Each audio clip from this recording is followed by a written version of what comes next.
What's up, everybody? Welcome to another episode live with Wolfman. We're going to get started in just a little bit. If you're tuning in watching the replay, you can go ahead, fast forward to the part where you see the whole intro screen. That's when the show officially starts. Today we're talking about camera gear. Let me know if you guys can hear me. Waiting for y'all to tune in. Let's get some music. Yeah. Say what up if you're in the chat. Today, I'm going to explain, we're going to talk about all the things that you need to know about, to be informed about purchasing camera gear, because that stuff's expensive. It's expensive, but it's also required in 2017. If you don't have a camera, you're not getting very far as telling your story in this world. Camera gear is super important. Say what up if you're here. Drop some floating hearts. You're not getting all that stuff. Far as telling your story in this world. All right. Camera gear is super important. Say what up if you're here. Drop some floating hearts. Jason Morgan! What? Jason Morgan's in the house? This is crazy. Alright. Just waiting for more people to tune in. We're talking about camera gear today.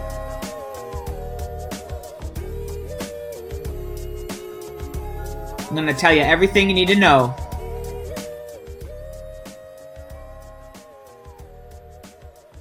Boom! What's up, Tyler Ford?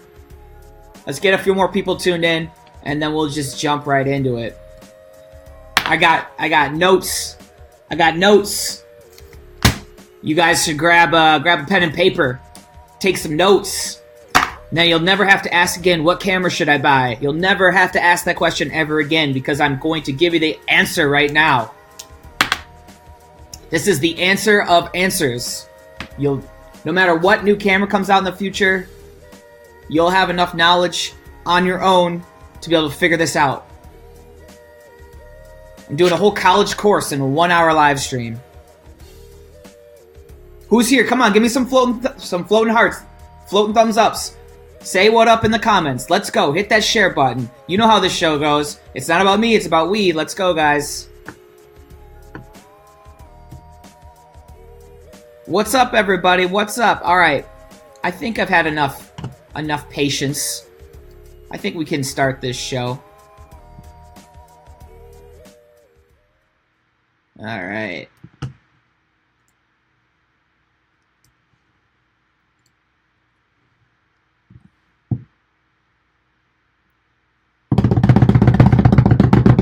Ladies and gentlemen, without further ado, I present to you Live with Wolfman. What's up, everybody? I'm your host, Jacob Wolfman, and you are watching a show that is about the things that I'm interested in and the things that you're interested in.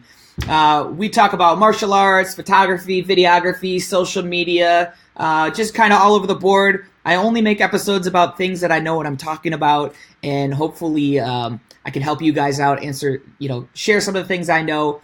But this is usually an interactive thing, so it really depends on you guys in the comments. The more that I get people to watch the show, the more invested I am to keep pushing it, and the more you guys chat amongst yourselves, the better the whole experience gets. Before we get started with today's episode, I got 2 announcements I want to make. The first announcement is that we are... Hyper is doing a thing in October. This is Bully Defense Month, worldwide, or nationwide at least. Maybe it's let's say it's worldwide. Worldwide Bully Defense Month. And so we are looking for some leaders of the community that we're part of.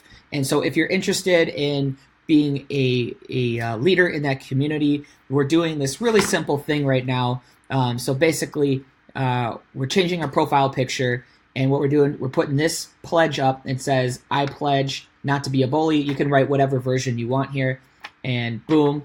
And then we're changing our cover photo, and we're just spreading awareness. We're trying to get our friends to do it. It's just a big, powerful statement. It's super easy to do. And if you're interested in doing something like that, all you got to do in the comments, just say, I want to take the pledge or something, or I take the pledge. And then after the live stream, I'll send you a direct message with access to this stuff so that you can be part of the movement. We already had a couple fans of the show jump on this, and it's been really cool to see that they're inspiring all their friends. It's just this big viral thing. So if you want to be part of that, Bully Defense Month, if bullies affect your lives or someone in your life's life, then maybe you might want to, just take a stance. All right. Second news item I want to talk about before we jump into the main topic of the show is this is episode 18. This show, this means that after this episode's over with, I would have filmed 18 hours of live stream. And that's pretty awesome. You guys keep tuning in. You keep giving me private messages saying that you love the show. You're giving me tips for more stuff. We talk about all kinds of important things. And that's really good. Now we have a new problem, though. It's tough for everybody to dedicate 1 full hour every single day to watch every single show exactly at 12 o'clock Eastern Standard Time, and I totally get that. And you want to be able to easily access the live stream afterwards. I've had messages saying people can't find this live stream after it's been aired. So I'm trying to make that easier on you. And the first step we're going to do to make that easier on you is we're going to be creating a Facebook group. So if you want to be in a Facebook group where you can have, I'll give you access to some extra goodies and just be part of the community, be able to access the older episodes, then just say, I want access to the group. And again, I'll go through the live feed after the fact, and I'll invite you into the new Facebook group. Cool? Cool. All right. So I'm excited that the show keeps growing. I'm excited that you guys keep tuning in. And I see you guys are saying that you want to take the pledge. Let's see who's in the chats today. Man, I can't believe Jason Morgan's here. Oh my gosh. And he's the first to comment. Josh Bailey, what's up? Tyler Ford.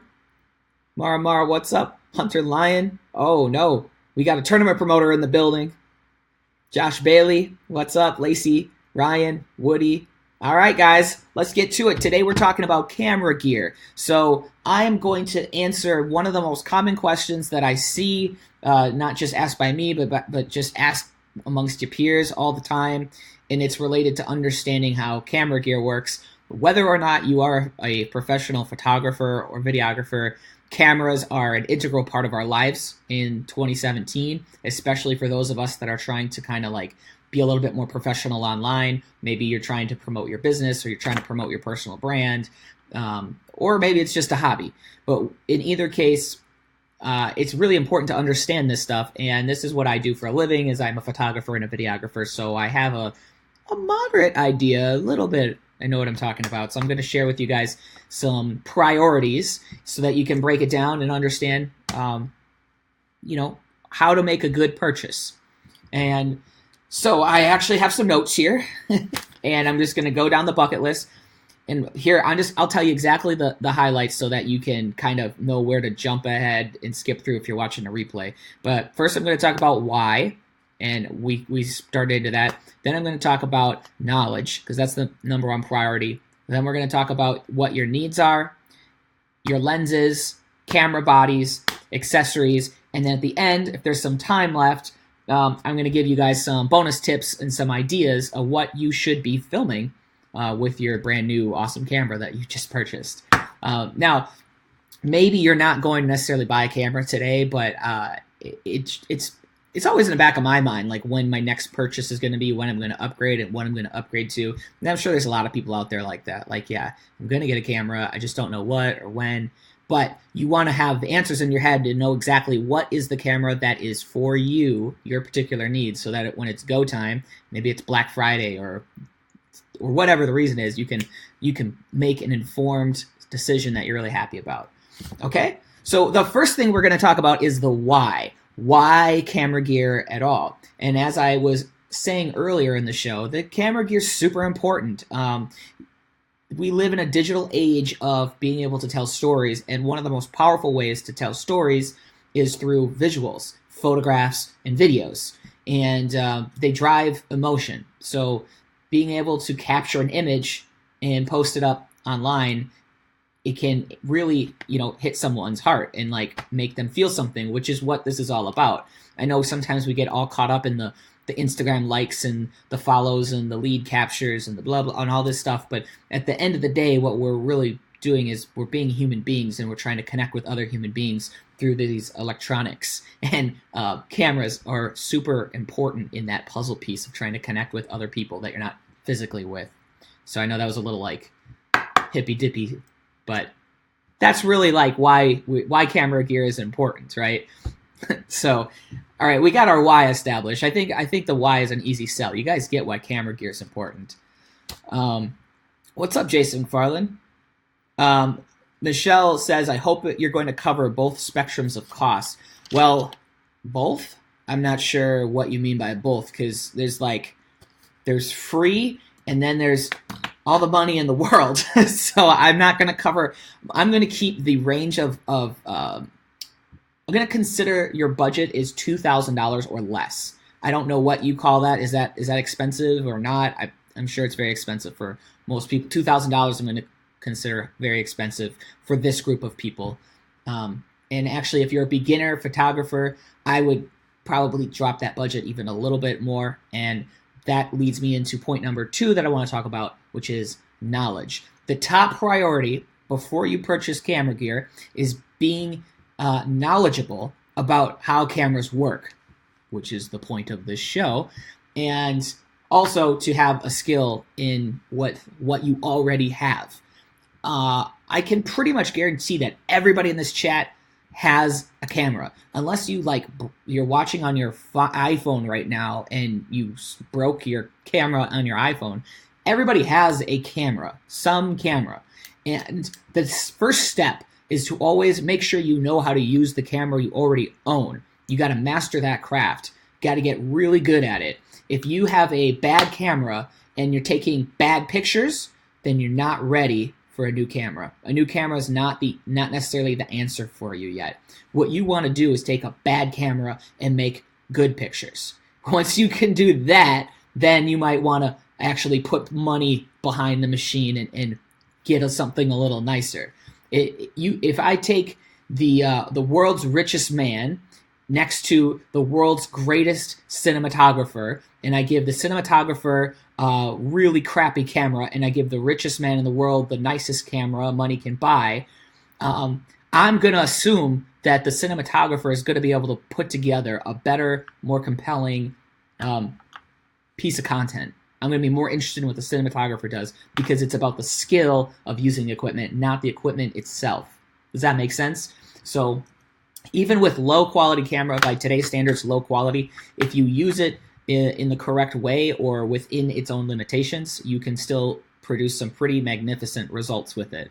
Actually, I saw an article the other day where a guy took I think he took an iPhone and he took a McDonald's Big Mac cup and he put it over the top and he put a flashlight in there and used it as a bounce light, and he was able to make like cinema quality, really high end, like you would have no idea it came from an iPhone. It looked like it was done in a professional studio, but it was done like sitting at McDonald's or something, because he just understands the principles. Okay, so just make sure before you go ahead and just throw cash out that you understand what how to take pictures. You understand how the whole thing works. So the next thing we got to talk about, and we were talking about, Michelle was talking about spectrum before. We gotta figure out our own spectrum. So there's 2 spectrums in this world that we're talking about. On one end, there's the pure photographer, and they only care about taking photographs. And so if you're that kind of person, you're going to have a particular set of needs and wants, and there's a set of camera bodies that you're going to be more interested in, and even some lenses that you're going to be more interested in.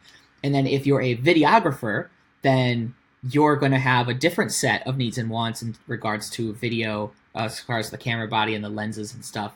But I think for most people, including myself, definitely myself, we're in the middle here. We care about having a good camera and a good piece of video equipment. And you're going to reach a boiling point if you become like a professional, where the camera gear only works so good as far as what it offers photo-wise and video-wise, and you're going to have to do a split, and you're going to have separate gear for photos and separate gear for videos. Well, not if you really keep going down the line. But for now, everybody, if we're under $2,000, we can definitely stay in this world of being like, you want to be a strictly photo, strictly video, or in the middle. And I think for today's episode, I'm going to assume that you guys are in the middle just like me, because I think that's the majority of people. Most people are like, yeah, I want to be able to take videos when I can and photos when I can. I don't want one or the other.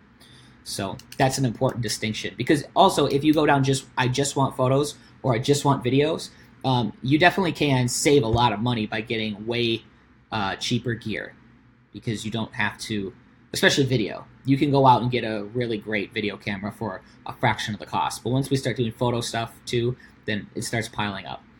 But I think photos are important, so we're going to assume you want both. All right, so if you have been taking notes and you want to take notes, the first thing, if you're going to purchase something or you need to understand, it's the lens, okay? So if the camera is capturing images, and that's what it's meant to do, you can think of the lens like your eyeballs, and you can think of the camera body like the brain. And if a creature is trying to see something, what's more important for that creature to have? Is it more important for them to have a great set of eyes or to have a big brain, right? If you got a big brain and you don't have any eyes, then you can't see. It doesn't matter how big the brain is, right? So the focus we have to focus on is the lens. We always get caught up in the camera body. Oh, what kind of camera is that? The GH4? Oh my gosh, that's so great. What's more great is the lens attached to the camera body. So that's where we're going to spend a majority of this conversation today, talking about the lenses. Okay, so always remember that the lens is more important than the camera body. If you got a crap lens, it's going to limit how much the camera is able to do at all. So that's our first zone of focus. Wally says that pawn shops are a great place to find equipment. Yeah, for sure. And after you have sat through this whole webinar, and it's not really a webinar, live stream, after you sat through this and like you have some information, you can go into a pawn shop and find a great deal and know what you're purchasing. Actually, the first time I ever bought a camera, it was used. I bought it off Craigslist. I found some guy who was just trying to get rid of it, and he gave me a steal of a deal. It was awesome. So I think the best thing to do actually is just go to Amazon right now, and I'm going to show you guys. I'm trying to be really practical with this, so I'm doing the same things that you guys would be doing, or anybody would be doing when they're trying to shop around. So let's switch screens here. Okay, and so we're just going to go up and we're going to type in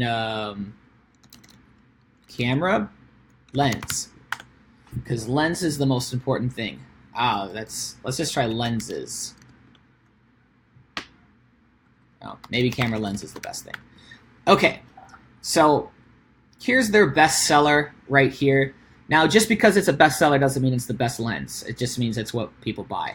Okay, so let's walk through all of this jargon right here, because this is the key to understanding how to purchase a lens. You need to understand what all this stuff in this title says here. I don't know if you guys can read it. Maybe I can make it bigger. That's a little bit. That's bigger, right? It's cropping off on me. Hold on one second. I'm trying to be. There we go.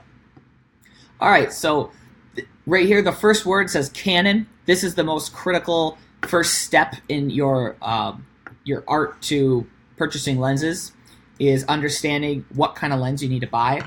Now, my personal philosophy is that you have two avenues of thought. If you're new to photography, you're going to want to, first of all, you're going to want to get a DSLR or a mirrorless camera. That's going to give you the most flexibility, and that's what the focus of the show is. Of course, you can go out and you can buy a GoPro. You can keep using your iPhone, and or you could just jump ship and go buy something completely different. But for majority of people, we want to buy the DSLR or the mirrorless camera bodies, and that requires the lenses that you can replace. So when you first get started, you need to make a decision. Are you going to be a Nikon or a Nikon person? I don't know how you say it. I say Nikon. You want to be a Nikon person, or you want to be a Canon person? Okay, there are lenses for Sony, and there are lenses for Olympus. There's lenses for Panasonic, and on and on and on and on, and they all make their specialty lenses, and that's all fine and gravy. But we want to stick with Canon or Nikon because this is why. They have been the leader, the dominant leader in photography for decades and decades and decades. And so even if you go out and you buy a camera body that isn't a Canon camera, or it isn't a Nikon camera, you can still buy for relatively cheap. You can buy an adapter to take your Canon lenses and you plop them on. What you want to do is always buy the same type. Like if I'm a Canon person, I chose Canon. My friends and my peers around me were doing Canon. I wanted a Canon camera at the time, so I chose Canon.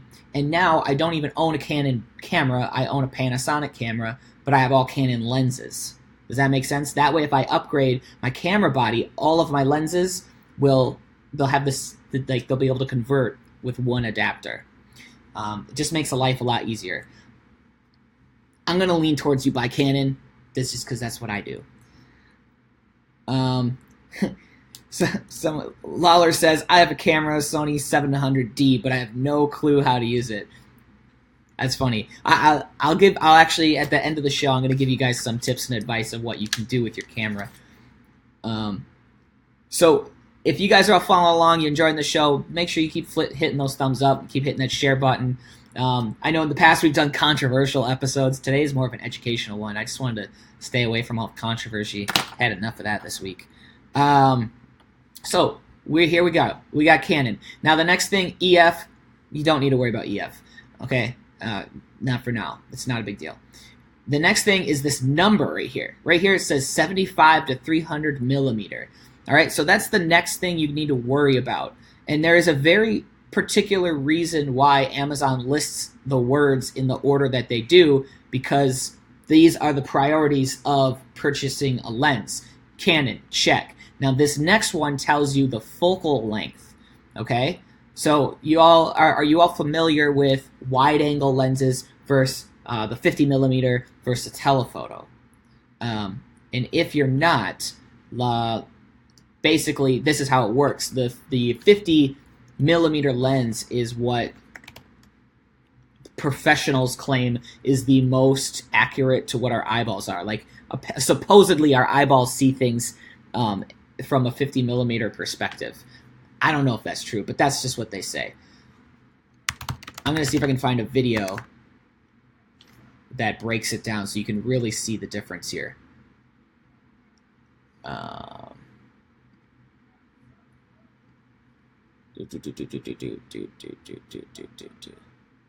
No, that's no good. Sorry about this, guys. It's just how the show works sometimes. Wide angle versus telephoto. Okay, here. This will do. This is not the greatest picture, but it tells me what I want.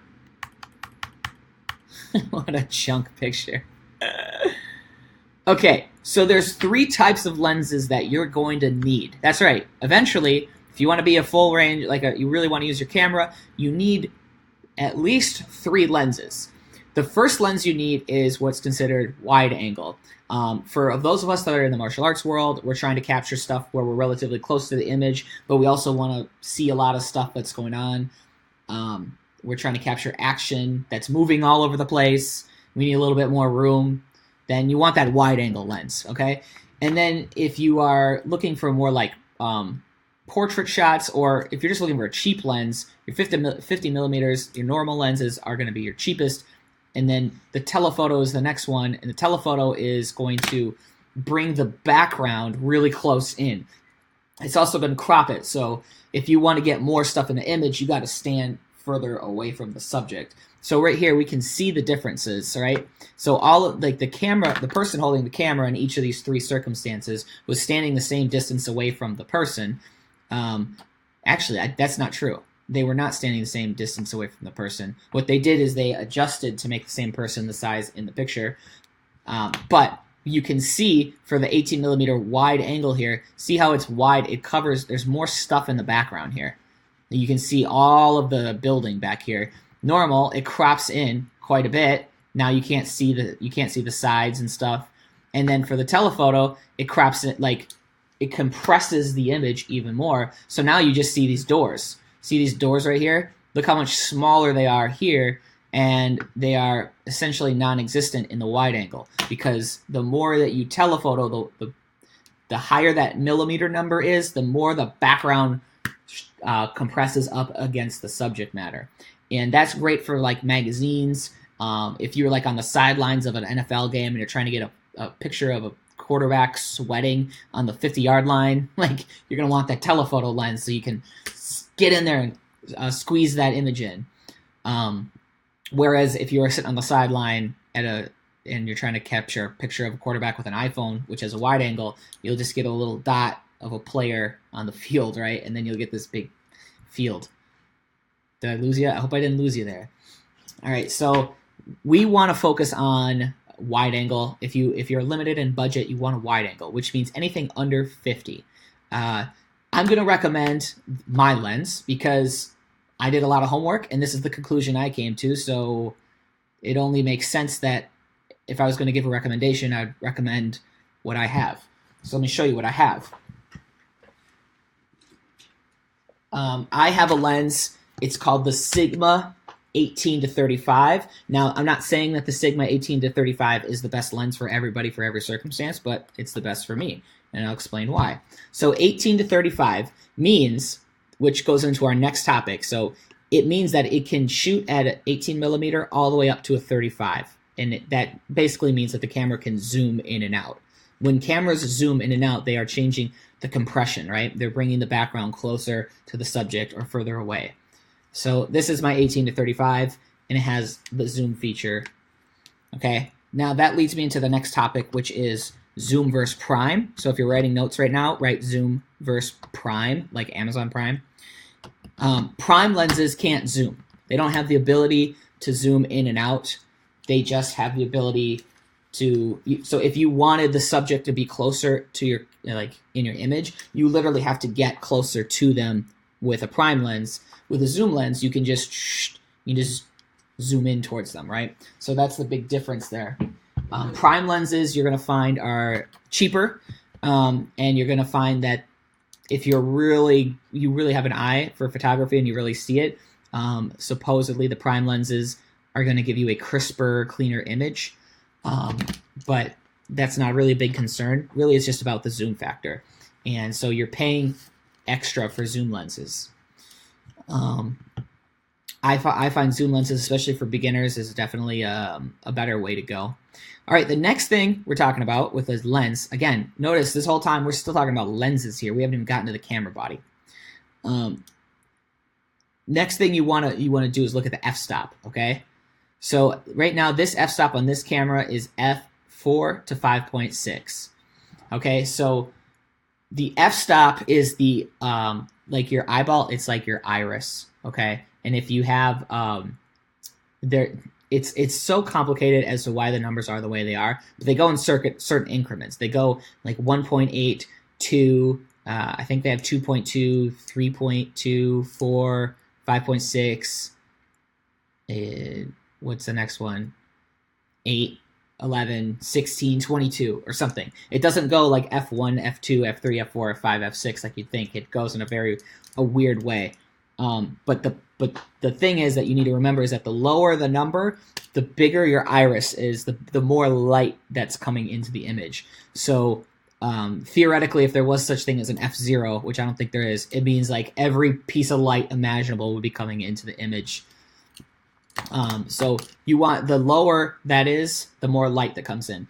Practicality purposes, if you're shooting inside a martial arts school, you're shooting at a karate tournament, all these dimly lit interior buildings with all these, not so great lighting conditions, you're going to want to get a lot of light that's available to come into your image. And so you're going to want an f-stop that has a low number.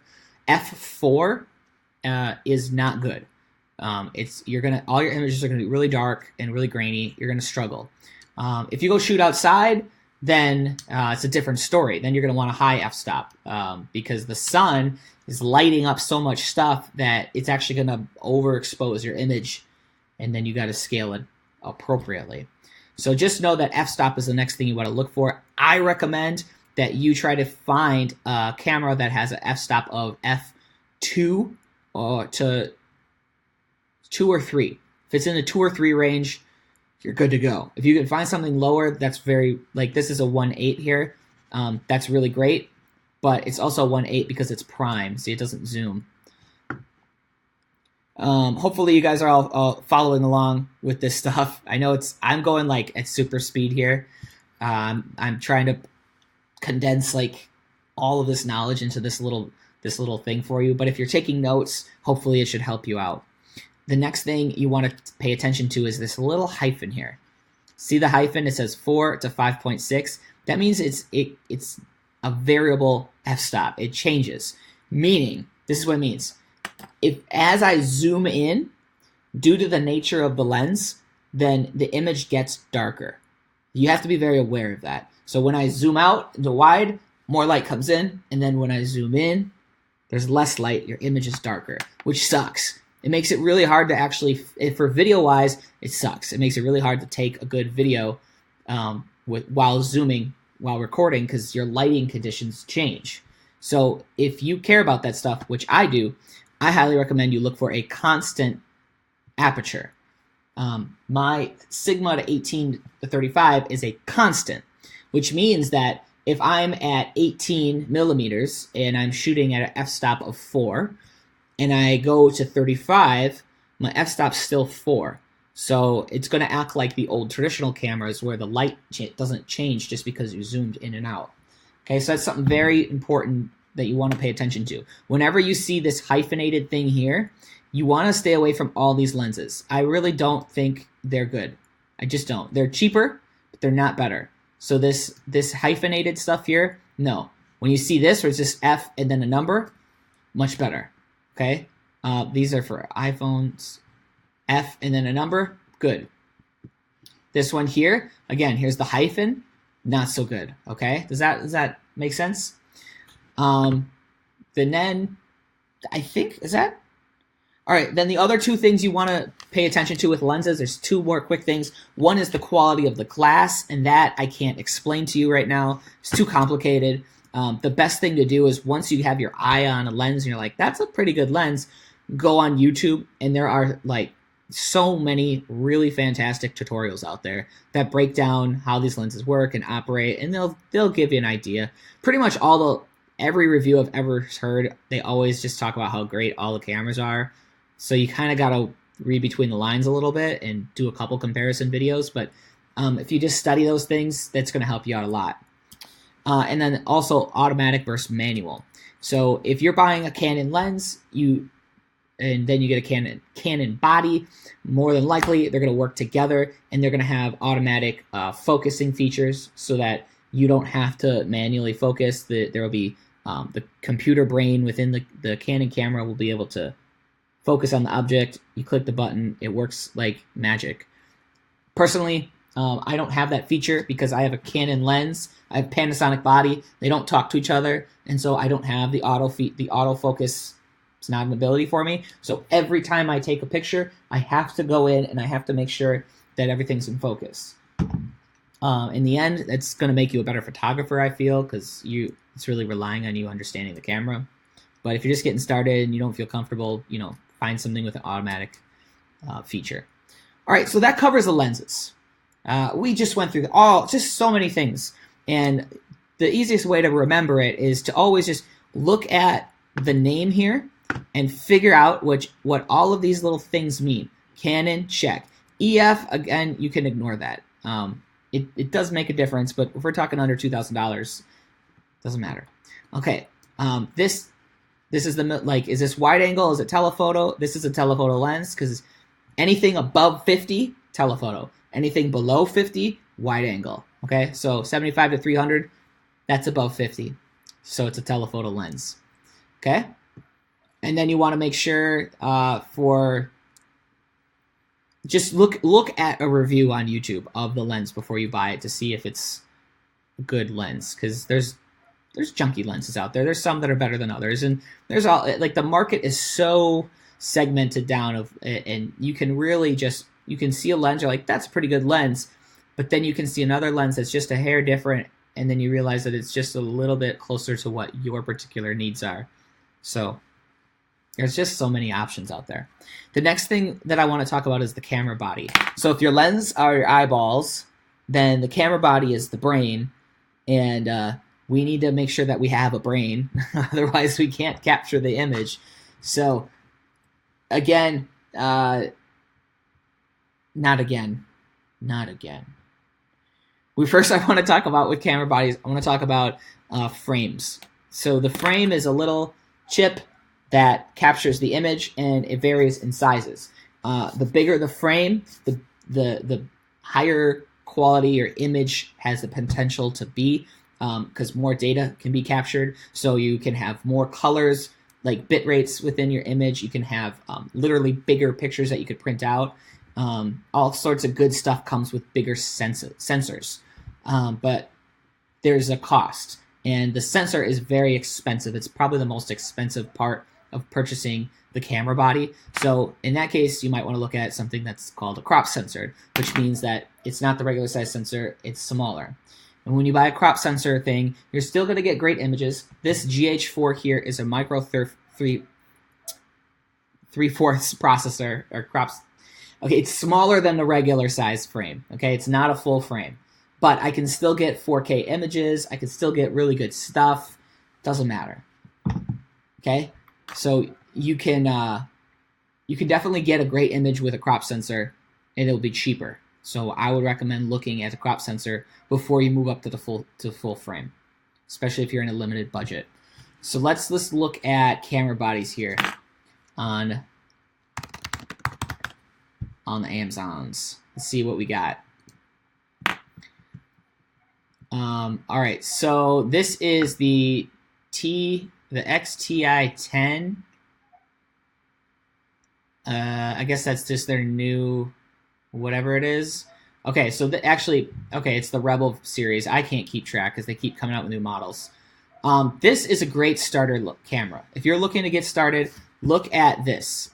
The Rebel series here, and the difference between this Rebel XTI blah blah blah versus the T3i, T4i, T5i, T6i, not much of a difference. So if you can find one used, that's a great place to start. These camera bodies last a lot longer than people's interests in them. So when people are ready to give them up, they're typically still a ton out on the market that are in great condition. So go ahead, and I recommend buying a used camera body, especially if you're on a limited budget. If you want to become a professional photographer and you're going to keep this thing forever, then I guess buy a new one, and just wear it out. But I've been taking pictures and videos of cameras, and I've never worn out a camera body yet. Now look here. Okay, so this is Amazon's choice. This is nearly a $3,000, $2,900 camera, and it's full frame. Notice the price difference here. This one right here, okay, it doesn't say full frame. This is not a full frame. It would say if it was.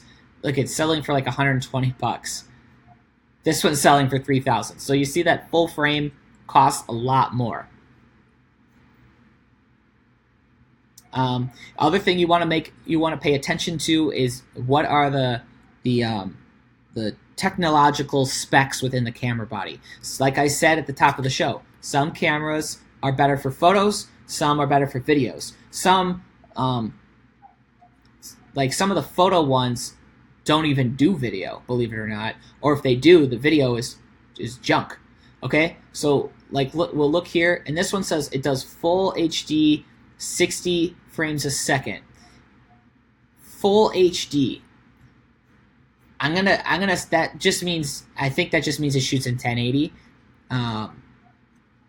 which it's 2017. We're kind of on the verge now where 4K is kind of taken over in a big way. So yeah, you can definitely get a good quality image at 1080. Nobody's really gonna know the difference, so you'll be fine. 60 frames a second means it offers some slow motion rates, and we can talk about frame rates and stuff in a whole other episode. But just so you know, if you're doing video work, 24 frames a second is the golden number. You always want to shoot stuff at 24 frames a second because if you study the history of cinema for the longest time, all the movies from back in the day, they were always shot at 24 frames a second. So culturally, our eyes and our minds have adjusted to that's what looks most natural on film. And it's also slow enough where you can get the most light in. The higher you put your frame rate, so if I'm at 60 frames, 120 frames, 200 something frames, 1,000 frames a second, once I start getting way up there, I need more light to come into the image in order to see it. So if you lower it, if you're at 1 frame a second, you can get away with hardly any light, and you can still be able to capture images. Did I lose you? I think I lost you. What's up, Nathan?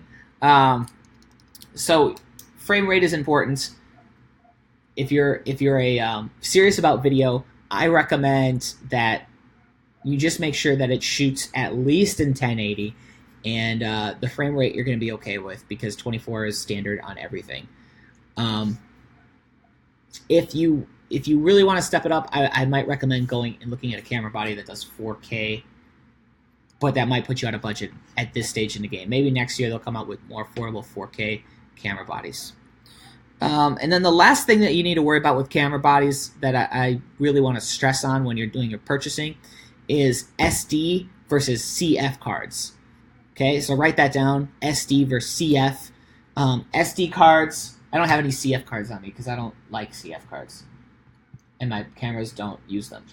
SD cards are these guys. We're all familiar with the SD cards, right? These little guys. So once you buy your camera, you're going to want to do a Google search, and you're going to want to figure out exactly what kind of SD card works best with your particular camera model.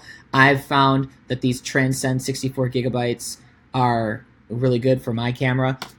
You also want to make sure that there's many different kinds of SD cards out there. So don't get fooled and buy the cheapest SD card, because it might not work. Your video might get corrupted. Your buffer might get overloaded and it can't handle it.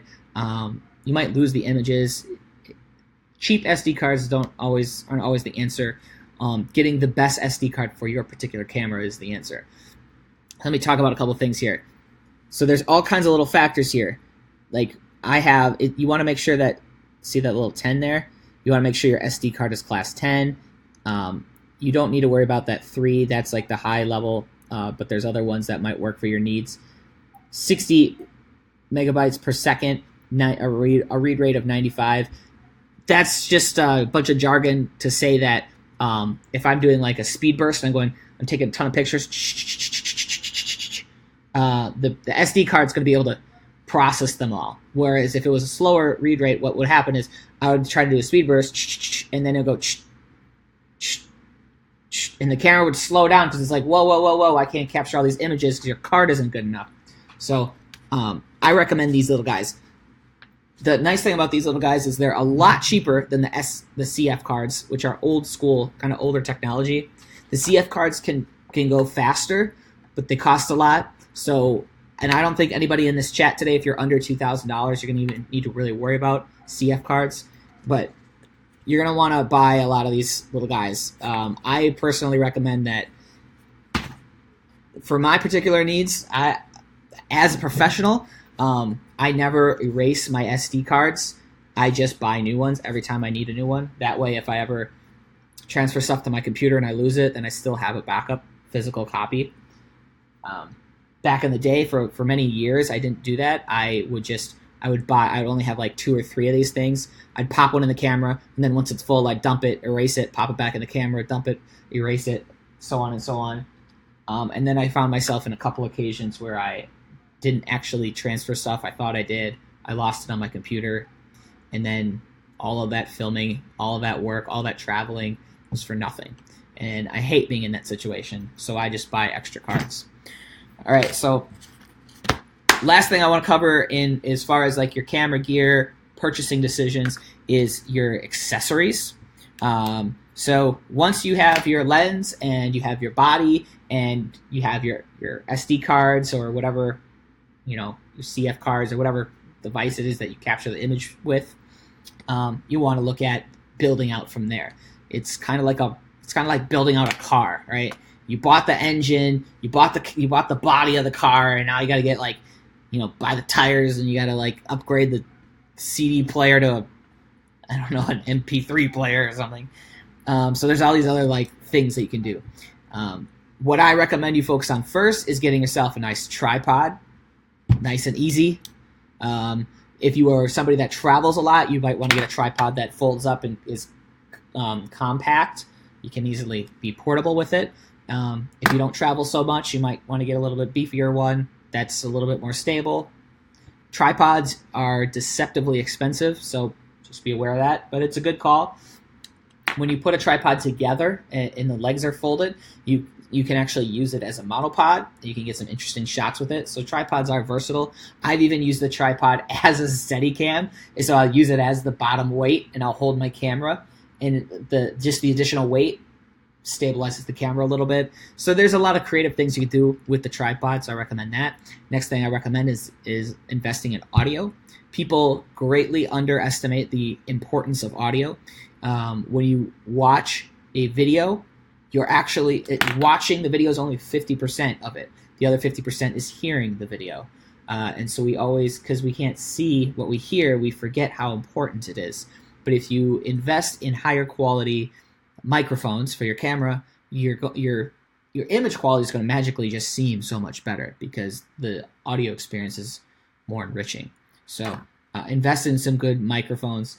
Every camera you buy, it's very limited as far as how good the microphone built into the camera is, and so always getting an extra mic is good. So I had this little guy, I pop him on top of my camera, and the sound quality just goes up another level. It just sounds richer. Okay, and I could do a whole episode about audio gear.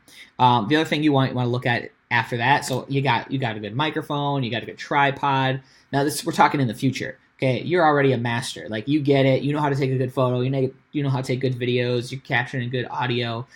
You're in the groove. Now you can start looking at things like lights. You can go out and buy lights. Maybe you can get a little portable light you put on your camera, or you can get some other lights. If you haven't gotten the hint yet throughout the course of today's live show, lighting is super important. We're talking about the eyeballs and how big the iris is, and when you zoom, it gets darker and all this stuff. It just goes to show you that light is everything. Your photos, your camera is a light capturing device.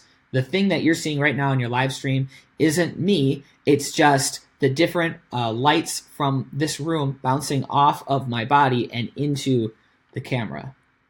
Did that blow your mind? I'm going to repeat that one more time because maybe that hasn't grasped some people yet. What you're seeing isn't actually me right now. What you're seeing is light bouncing off of me and then hitting a device, and that device is capturing that light. Okay, so my hair isn't actually black. No, my eyes aren't actually brown. My skin's not actually pink and whatever color my skin is.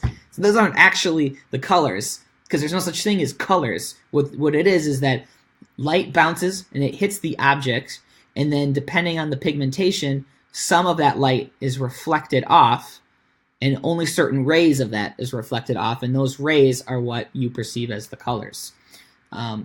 So what I'm trying to say is that everything is just about light, and it's about capturing light in different ways. Now, if you're on a low scale, low budget, run and gun, you're at a tournament, you're at a karate school, you don't have the luxury of beautifully painting objects with light necessarily. You only have what you have to work with. So in that case, you got to pay attention to what is available light. Can you film something outside instead of indoors? Can you be closer to the window to let more light in? Is there any way to turn on more lights? Can you adjust your camera to have lower frame rate so that you let more light in? Can you open your aperture to let more light in? It's always a game of figuring out how to get more lights. And so eventually you'll get a point where you can actually just purchase lights and light your subject, and then it becomes a whole nother level of professionalism. So lights are super important. Talk about that another day. And then the last thing you might want to look at are stabilizers. Stabilizers are the thing where you put your camera on it, and then people go, ooh, you're a real photographer. You're a real cinematographer. Not photographers. Photographers don't need stabilizers as much, but it's the thing where, like, you know, I'll walk around with a balancing act, and basically that just creates smooth and buttery shots. Again, long ways down the food chain. If you're just getting started, you don't need to worry about stabilizers quite yet. You still need to just learn how to use a camera, and then stabilizers will come. All right, so that kind of covers my. Wally says you want a fluid head. Yeah, and again, we can talk more about tripods and stuff, but there's a couple different. I know I'm bouncing around here. I'll talk about tripods quick. I'll talk about tripods quickly once more. There's a couple different elements of the tripod. One is the compactness, and another one is the head, the thing you put the camera on. And if you buy a camera that doesn't have, it has like a shaky, like a cheap head, what's going to happen when you try to turn the camera while filming, it's going to, your image is going to be like, you know, juddery. So if you invest a little bit of money on your tripod to have a fluid head, you'll be able to get smooth, you know, nice and easy shots, and your camera is not going to look all janky when you move it around. So having a fluid head is key. And again, maybe we can talk about that another time. Wally asked if I can talk about depth of field.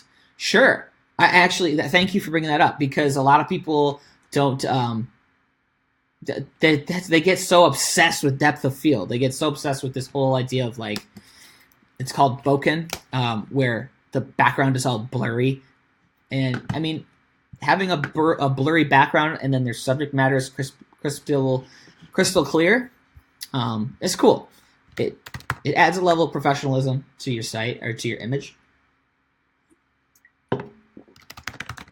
Let's see if I can find an example on the Googles here. Yeah, what a wonderful.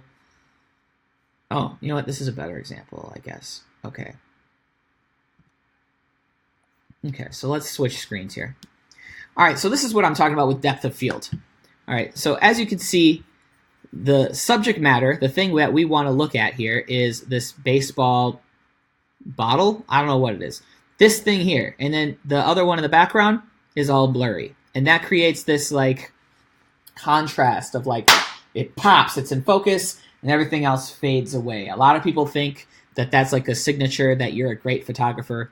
But really what that is that you have depth of field down. So depth of field, there's a couple different ways to manipulate the depth of field. One of the ways, and the easiest way to manipulate the depth of field, is to set your aperture. So the lower your aperture goes, the lower that f-stop that we talked about, remember f4, f5, f11, all that kind of stuff, the lower that number is, the more you can get this blurry background image effect. Okay, so if you have a f-stop f1.8, which is pretty low, you're going to be able to focus on one thing, and everything else is going to kind of get blurry. Now, there's a problem with that. If your subject matter, if you're doing video or photo, let's say you're filming somebody doing tricking or forms routine, and they're moving around all over the ring, you're constantly trying to, like, keep them in focus, because now your depth of field, your ability to keep things in focus, is pretty narrow, and you're kind of always chasing it. So to get that image where they're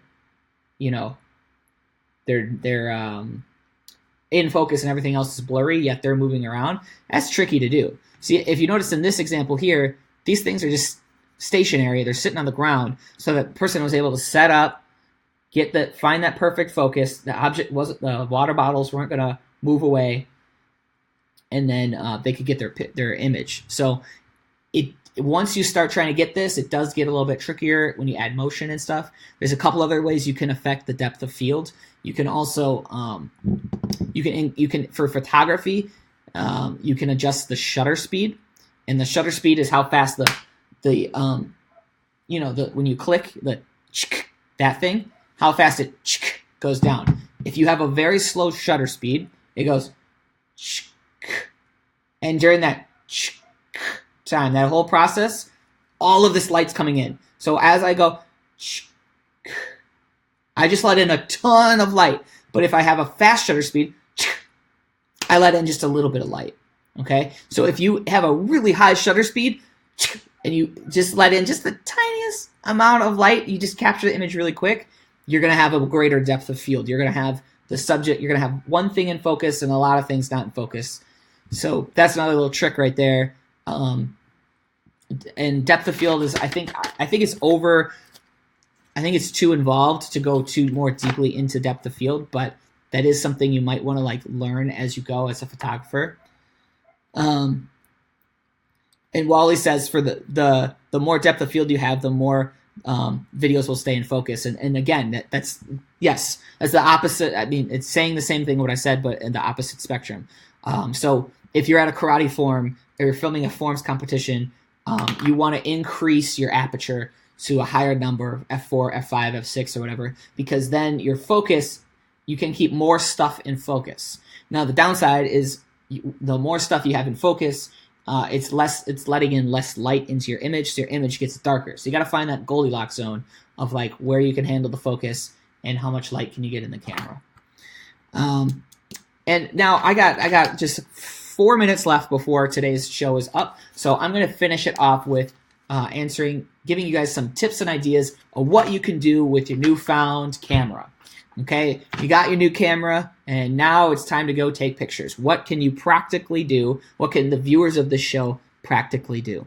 So the viewers of this show, there's a couple of viewers that I particularly talk to. I talk to martial arts athletes, I talk to their parents, I talk to martial arts instructors, and I talk to business school owners. Okay, those are kind of the groups of people. So I'll give you guys some ideas if you're any of those people.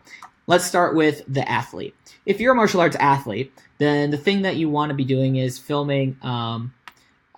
You want to get pictures of you doing cool stuff. Maybe like doing a side kick, doing pop front kicks, holding your weapons. If you are sponsored by some clothing company, you want to go outdoors and do a photo shoot and repping your gear. That's just a couple ideas of like you could go with that theme and just go ham and just film stuff. You could also, if you want to do video stuff, you could think about doing tutorials. Set up your camera and like today I'm going to show you guys how to do a bow staff thing. I'm going to show you how to do a backflip. I'm going to show you how to do this and that. And then you're creating media for people and people will love it. So that's a couple ideas if you're an athlete. I'm just trying to breeze through here. If you're a parent, you're going to want to film your kids. Duh.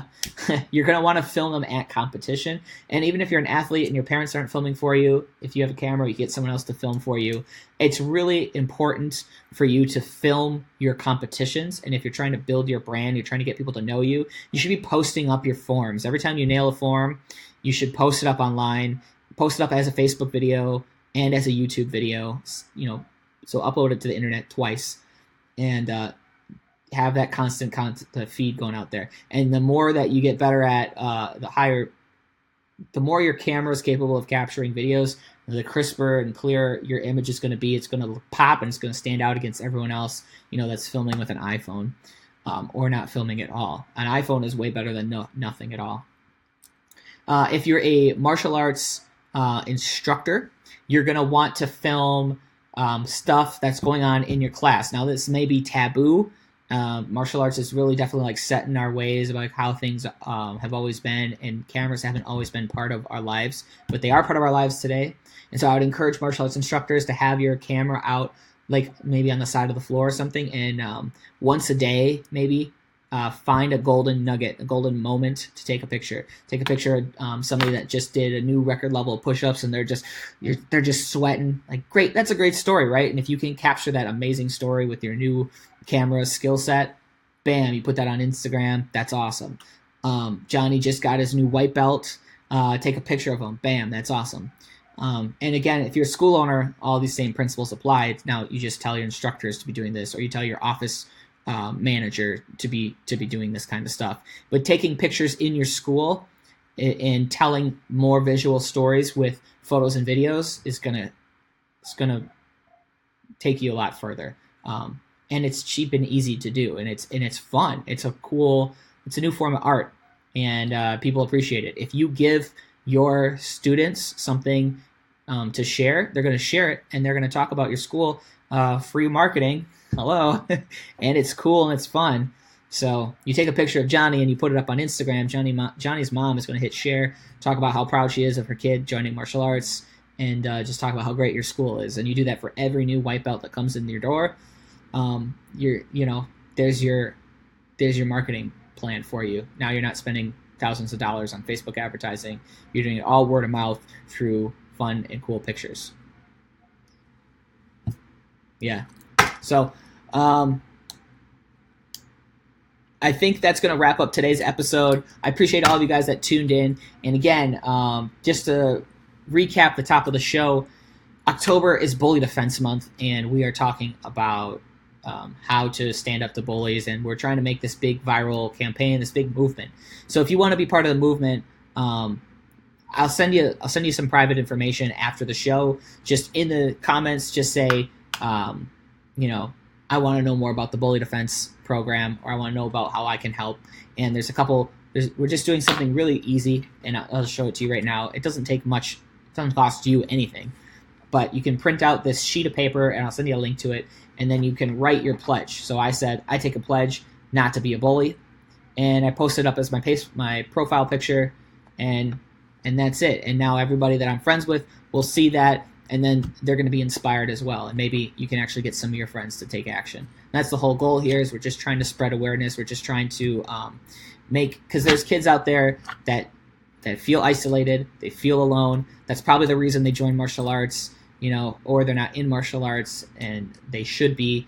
A lot of it is rooted in bullies and being picked on and things like that. And so we just want to kind of be bully defense advocates, as Hyper likes to call it. So if you're interested in doing that stuff, feel free to hit me up. That's going to conclude today's episode of Live with Wolfman. I hope that you found it educational. I know this was a very more niche topic than I typically do, and so I appreciate everybody that stuck through and listened to this episode. Hopefully you found some value in it. I am going to be constantly getting the show better. I'm going to be fine-tuning it every episode, seeing what you like, what you don't like. I'm always open to your guys' feedback and suggestions. The reason we did this particular topic today is because I saw the question pop up again on Facebook yesterday. Someone tagged me asking about what camera body to buy or what camera to buy, and I was like, dang, I can make a whole episode about that, and that this is what this whole episode is. So if you ever have any suggestions for the show, feel free to hit me up. And as a reminder, in case you guys missed the top of the show, I am starting a Facebook group about this show. And the reason I'm doing that is because we're on episode 18, and it's getting difficult for people to find previous recordings. So I'm going to create a group as a way for you to be able to find archived episodes of Live with Wolfman, and you can go through and watch through the 18 hours that are currently on the internet. That's right. It would take you all freaking day if you wanted to watch every episode back to back of Live with Wolfman. You can have a Live with Wolfman marathon. But I love this show. It's been a fun project, and it's great getting to talk to you guys every day. I appreciate all the feedback that I get, and I appreciate when you guys hit that share button and you hit those floating thumbs ups and you leave comments and you help the show grow. The show's not about me, it's about we. So the more that we grow it together, the better. But with that, I'm going to end today's episode. I hope you all have a great day. I'll check you up on the next one. Good luck with your camera purchasing stuff, adventures. Bye.